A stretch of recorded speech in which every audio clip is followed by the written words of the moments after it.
Hey everyone, welcome back to the channel. If you're new, hi, my name is Micah. Today I thought I'd jump on here and make a video, seeing as though most of you are probably funneling into my channel from the how I got into Waterloo video. For those of you who are in that next step or in some sort of software related program, I thought this would be a nice next step to cover in the process. So this next step being your first internship, something that I would say is a big difficulty, especially it being your first one. It's pretty daunting. It's pretty difficult, and I remember at the time, I definitely had to struggle going through finding that first job. So I think it'd be a nice topic to discuss with you guys today. So to start, I thought I would just go through my own experience, explain it in some decent detail, and then after that, I will kind of go into the takeaways from that experience, as well as highlight some things that I think you, the audience, could take away as well. So to start, I actually came into university with no knowledge in how to code. I couldn't read a single line of any programming language, and so from the get-go, I knew I had a lot of catching up to do.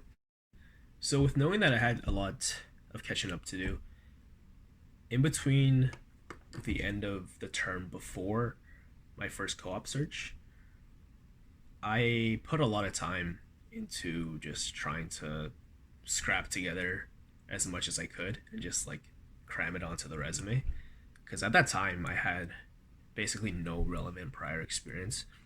And so I knew it was very crucial that I do my best to just try and pad it as much as I can, regardless of, I guess, quality. It's just more relevant at that point. And what I did was I went through a free Harvard, I think, web programming class. I'll link that below. But I found it to be quite useful because in the course, they basically take you through a list of different projects. And those projects that you do during the course, you can always rebrand them for yourself. And, you don't even have to, but those are just good starter projects that do show a good amount of knowledge and utility within the programming languages that you are showcasing.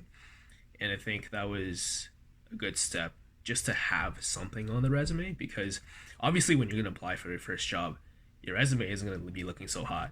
Like, you're coming in, you don't know how to code too much. And yeah, it's kind of just like a scrappy process in which you kind of just try to build it up as much as you can.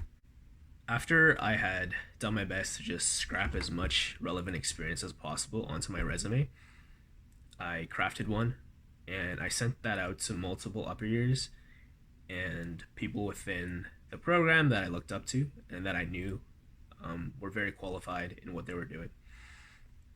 And you want to do this as much as you can, because with that first resume, let's be real, it's going to look like shit. You're not going to have any idea what you're doing at that point. And it's always nice to have qualified reviews on one of the most important parts of that process. So I was able to do that, and obviously there was a lot to change, given that it was my first resume. There are a lot of just visual changes, a lot of description changes within how I worded things on the resume. You'd be surprised as to how much feedback, how much qualified and good quality feedback you can receive from these more qualified people to put yourself in a better position. So after I got my resume reviewed by the upper years, I started applying. I sent off a bunch of resumes and I just prayed that they gave me an interview. Your mileage will vary, but with that first one, you're really just shooting Hail Marys. With that first internship, it's kind of bloodbath, because a lot of the time you're competing against upper years with a lot more experience than you. So honestly, you just take what you can get and just hope for the best. In my case, I did sort of like a 50-50 split between QA, quality assurance jobs, as well as software positions. The incentive behind that was just to try to do my best to land as many interviews as possible, which weren't that many, but obviously speaking, it's not going to be too many with your first one. And after that point, I was lucky enough to receive a couple of interviews. And at that point, you want to do your best to, again, reach out to your resources. And so in my case, I just hit up a couple of my friends who are in upper year, asked them if they can run a couple of mock interviews with me. because I felt as though a big part and a big scary part of the process was just the interview itself. I sort of feel, at least in my case, that whenever I jump into an interview, I definitely feel a lot of those nerves, and the mock interview practice helps you get over the hump. So after some help from upper years doing some mock interviews, I finally jumped into a few interviews myself. Bombed a shit ton of them. I think it took me like 8 or 9 to actually secure an offer, but at the end, I was lucky enough to secure a job towards the end. But again, it came after many, many interviews, so don't sweat it if it takes you many tries, because definitely it took me many. So that was a little summary of my own experience within that first internship application process. And now I just like to go through some of those takeaways that I mentioned. So let's get into it. I think first and foremost, the work that you have to put in yourself.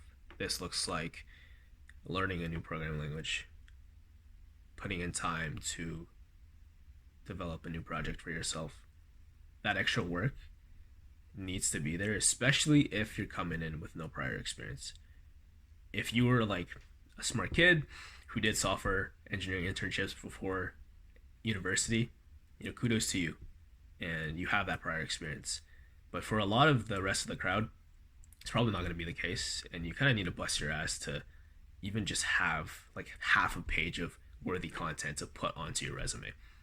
And so any downtime that you have, obviously within the capacity that you're able to work in, if you're feeling very stressed out and burnt out from school, then take it easy. Don't overdo it, and don't burn yourself out even more. But let's say on a long weekend you're actually in a capacity to work, pick up a course on programming. There's a lot of free resources out there. A quick Google search will get you to a lot of those good options, and just put in the work. And I think that's like an important first takeaway, just to have enough there to have a decent resume to start with. Following this, I would like to really emphasize the importance of reaching out to upper year students, even new grads, just people above you with more experience than you do within this specific topic. By doing this, you get qualified, quality advice on every single aspect within the application that you could want. For example, resumes, you can get them critiqued, you can get feedback, you can iterate through and craft a much better final product. For interviews, you could always reach out for mock interviews, as well as receive feedback for how you do in that actual mock interview, which you can directly apply to the real life interviews when you are actually interviewing for those jobs. And so these relationships that you have with the upper years is super important, because they can help you out a lot there. I mentioned how you want to have these strong relationships with upper years, and this brings me into the next takeaway, which is be genuinely interested in other people and just try to make friends. Try to be genuine and reach out and make friends. Don't reach out with an ulterior motive, and don't befriend someone just because they have a good career going for them. Because speaking from personal experience, when you try to do that, people can tell you're full of shit. And most of the, career advantages that I've received from friends, whether this be, resume feedback, a referral for a job, or running a mock interview with me, it's always been from genuine friends. I never thought to kind of reach out for these favors in the first place. These include my roommates and just people that I met in first year, mentor-mentee events from mentors that I thought were actually just really cool people and that I really enjoyed talking to. And it wasn't until further down the line that, it just so happened that I was lucky enough to be in that position to ask them for help. But yeah, always try to just make as many friends as you can in first year. Obviously, you don't know what's going to happen down the line, but I find that only good things can happen when you reach out and make friends with people.